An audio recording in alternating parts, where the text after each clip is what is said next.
بسم اللہ الرحمن الرحیم. سب سے پہلے تو میں ہمارے بھائی سے معذرت خواہ ہوں کہ کافی دیر سے پہنچا ہوں. اصل میں پچھلے 2 دن پہلے جب انہوں نے رابطہ کیا کہ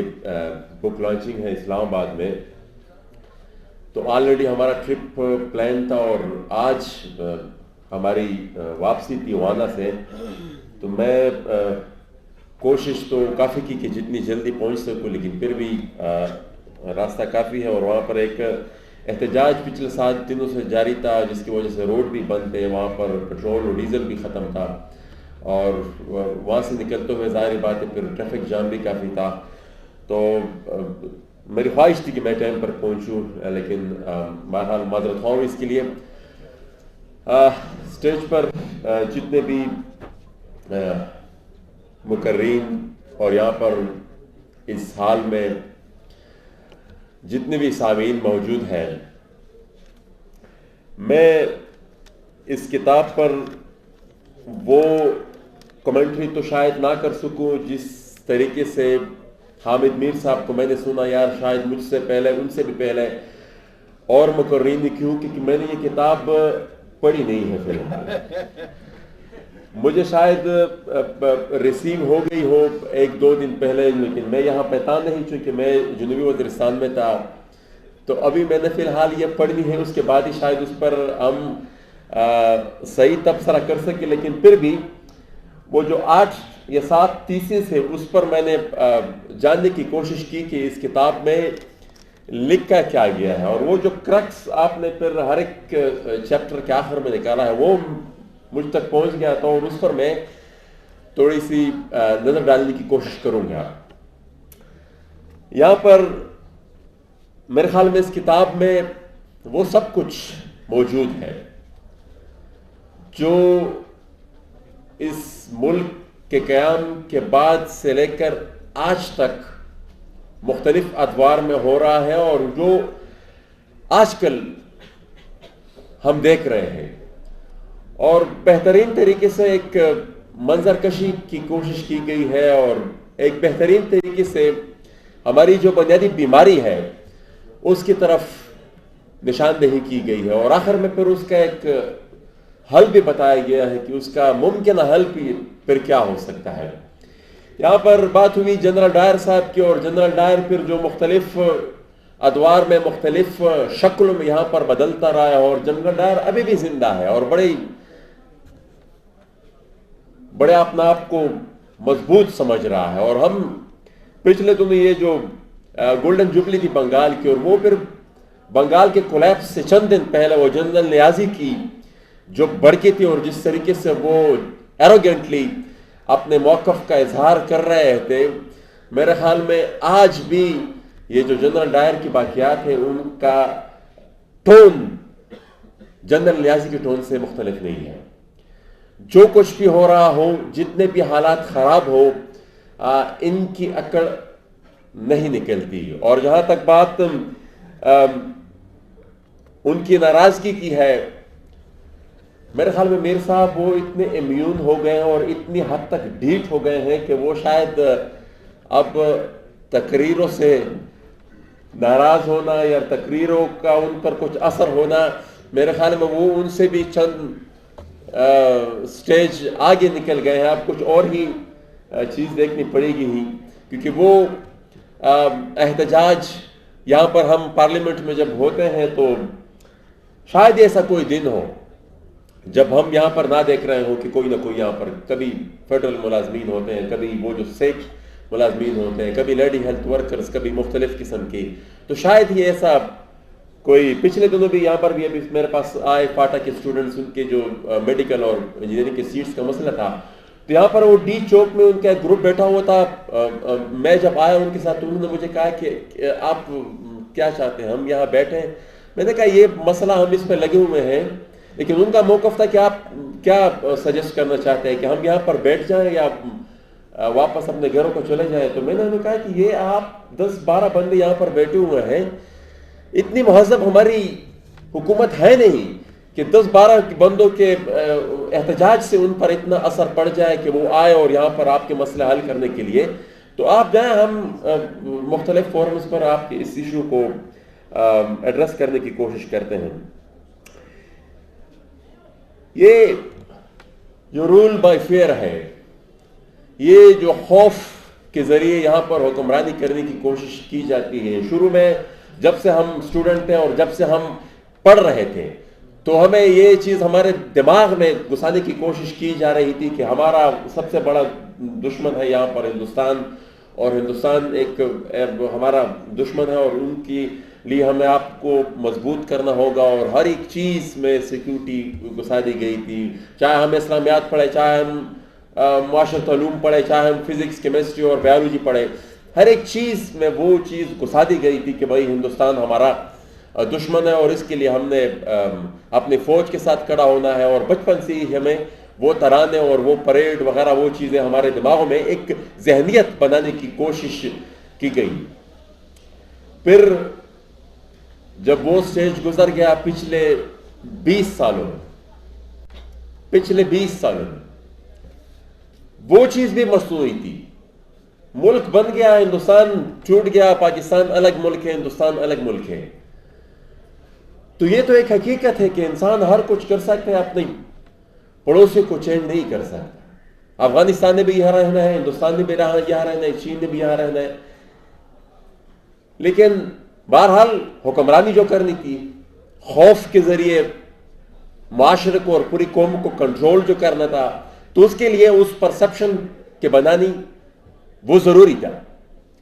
پھر جب وہ مختلف فیزز سے ہم ہوتے ہوئے ایک نئے سٹیج پر پہنچے، تو پچھلے 20 سال سے ہمیں دہشت گردی کے نام پر ڈرایا اور دمکایا جاتا ہے کہ یہ دہشت گرد ہیں اور یہ ہمیں مار دیں گے، ہمیں یہاں پر قبضہ کر لیں گے۔ آج صبح بلکہ کل رات کو عوامی نیشنل پارٹی کے جو ڈی خان سٹی کے جو میئر کے امیدوار ہیں، اس کو گولی سے بھون ڈالا گیا، اس کو شہید کر دیا گیا، اور یہ اس مسلسل قتل عام کا نہ ختم ہونے والا سلسلہ ہے، اور یہ پتہ نہیں کب تک چلتا رہے گا۔ تو یہ پچھلے 20 سال سے 9/11 کے بعد ایک اور نئی مصنوعی جنگ، اور اس بک میں تھوڑا بہت اس چیز کا ذکر بھی ہے کہ کس طریقے سے یہ جو کولونیل مائنڈ سیٹ ٹرانسفر ہوا ہے، اور پھر وہ کولونیل وارز جو ہم نے پرائی جنگیں ٹیکوں پر لے کر پھر اس میں اپنے ملک کا بھی بیڑا غرق کر دیا، یہاں پر ہماری اپنی معیشت کا بھی بیڑا غرق کر دیا، یہاں پر وہ پھر ان جنگوں کی پاداش میں یہاں پر ہم نے پھر انسانی حقوق کی بھی پامالی کی، چھوٹی قومیتوں کی جغرافیہ کو بھی ہم نے پھر استعمال کیا، اور یہ اسی کا تسلسل ہے۔ یہ ایک فیک جنگ جو بنائی گئی، جو ایک کولونیل پاورز کو بینیفٹ دینے کے لیے ایک یہاں پر مصنوعی جنگ بنائی گئی۔ اب بھی اگر ہم یہاں پر ہم ایک ٹروتھ کمیشن بنائیں اور تحقیق کریں کہ تحریک طالبان پاکستان کو کس نے بنایا تھا، ابھی اگر یہ تحقیقات کرے کہ یہ جو 20 سال میں افغانستان میں طالبان لڑتے رہے، ان کو کون سپورٹ کرتے رہا، کہاں سے ان کو سپورٹ کیا جا رہا تھا، اور وہ پھر انڈائریکٹلی کن کن قوتوں کو سپورٹ کر رہے تھے، تو یہ سارے کے سارے پول کھل جائیں گے۔ یہ جو ہمارے جرنیلوں نے اتنے بڑے بڑے امپائرز بنائے ہیں اسی کیوس کے اندر، اسی وار اینڈ ٹیرر کے نام پر، یہ جو 130 فرنچائزز ایک جرنیل نے، اور پھر کوئی ریٹائر ہو کر آسٹریلیا میں جزیرے بناتا ہے، کوئی کہیں چلا جاتا ہے، کوئی کہیں چلا جاتا ہے، تو یہ اسی کیوس سے انہوں نے فائدہ اٹھایا ہے۔ یہاں پر پھر وہی چیز آ جاتی ہے کہ رول بائی فیئر، ایک اور مصنوعی جنگ کے ذریعے یہاں پر حکمرانی کرنے کی کوشش کی گئی، اور اب ہم دیکھ رہے ہیں کہ اس کے کنیکشنز، اس کے جو روٹس ہیں وہ پھیلتے جا رہے ہیں۔ یہاں پر پنجاب میں بھی TLP کی شکل میں اس طرح کی قوتیں سامنے آ رہی ہیں، جو میرے خیال میں آگے جا کر ابھی بھی یہ ایک اتنا بڑا جن بن چکا ہے کہ یہ میرے خیال میں ان چیزوں کو سمیٹنا ہمارے ریاست کے لیے شاید اب وہ ایک ایسے سٹیج پر پہنچ چکا ہے جو میرے خیال میں بہت ہی مشکل ہے۔ اچھا، ایک اور جس چیز کے طرف میں ضرور آئیڈینٹی پہ بھی اس کتاب میں ڈسکشن ہوئی ہے کہ کس طریقے سے، لیکن ایک معاشرہ اور ایک قوم کس طریقے سے بنتی ہے. چند افراد مل کر ایک جگہ زندگی گزارتے ہیں اور پھر رفتہ رفتہ وہ چیزیں آ کر مل کر پھر ایک ہی سوچ اور ایک ہی فکر، ایک ہی کلچر. یہاں پر پہلے ہی دن سے، پاکستان کے قیام کے پہلے ہی دن سے یہاں پر جو مختلف قومیت آباد ہیں اس ملک میں، ان کی آئیڈینٹی کو مسخ کرنے کی کوشش کی گئی، اور اس کو مسخ کرنے کی کوشش میں ظاہر بات ہے پھر وہاں سے پھر ریاکشن بھی آیا، اور اس ریاکشن کو پھر جب کچلنے کی کوشش کی گئی تو پھر محرومیاں اور بھی بڑھی، پھر تحفظات اور بھی بڑھے، اور ایک مصنوعی آئیڈینٹی بنانے کی کوشش کی گئی. پاکستان ایک ملک ہے، یہ ایک حقیقت ہے، اس سے کوئی انکار نہیں کر سکتا، لیکن پاکستان ایک قوم نہیں ہے. اس ملک میں قومیت آباد ہے، اس ملک میں پشتون آباد ہے، اس ملک میں پنجابی آباد ہے، اس ملک میں سندھی آباد ہے، اس ملک میں بلوچ آباد ہے. لیکن پہلے دن سے اس چیز پر محنت کی گئی اپنے کریکولم کے ذریعے، اور ہر ایک طریقے سے یہ کوشش کی گئی کہ کس طریقے سے ہم یہاں پر اس ملک کی قومیتوں کی شناخت کو مٹا سکے، اور ان کو ایک، کیونکہ یہ بنیادی طور پر وہ جو انٹرنل انسیکیورٹی تھی اپنے اعمال کی وجہ سے، ان کو چھپانے کے لیے ان کا اندر کا یہ خوف تھا کہ شاید یہ پھر آ کر خصوصاً پھر بنگال کے ٹوٹنے کے بعد اس چیز کو بہت ہی زیادہ اس چیز پر، ٹھیک ہے، ہمارے اسٹیج سیکرٹری صاحب نے کہا کہ کنکلوڈ کریں، تو میں مختصراً اس طریقے سے کنکلوڈ کرنے کی کوشش کروں گا کہ یہاں پر جو وائسز آف ڈائسنٹ ہے، جو کرٹکس ہے، جو اس پالیسیز پر تنقید کرتے ہیں کہ کس طریقے سے ہمارے ریاست کا جو ڈھانچہ بنایا گیا ہے یہ اس ملک کے مفاد میں بھی نہیں ہے، یہ اس ملک کے عوام کے مفاد میں بھی نہیں ہے، پھر کس طریقے سے ان پر مقدمات دائر ہوتے ہیں، اور مقدمات بھی بغاوت کے اور دہشت گردی کے مقدمات قائم ہوتے ہیں. جس طرح آپ علی وزیر کا کیس ہم جب دیکھتے ہیں تو وہ 16 دسمبر کو 1 سال مکمل ہو گیا اس کا، اور 1 سال کے دوران ہر دن نہ اس کے خلاف کوئی ان کے پاس ایویڈنس ہے، جب عدالتی کارروائی ہوتی ہے تو اس کو بھی ڈیلے کرنے کی کوشش کی جاتی ہے، اور پھر جب ایک کیس جاتے جاتے سپریم کورٹ تک پہنچ گیا اور سپریم کورٹ میں ایک فیصلہ آیا، پھر چھوٹے موٹے اور کیسز نکال دیے، اور پھر اس کی تاریخ پر تاریخ بدل رہی ہے. ابھی بھی 28 تاریخ انہوں نے دی ہے. بہرحال یہ ساری چیزیں اسے ہیں کہ جس کو کاؤنٹر کرنے کے لیے ایک کاؤنٹر نیریٹو کی ضرورت ہے، اور کاؤنٹر نیریٹو کے لیے ایک پھر پولیٹیکل پلیٹ فارم کی ضرورت ہے، اور اسی پلیٹ فارم کے لیے ہم نے کوشش کی بھی تھی. کچھ حد تک ہم نے ایک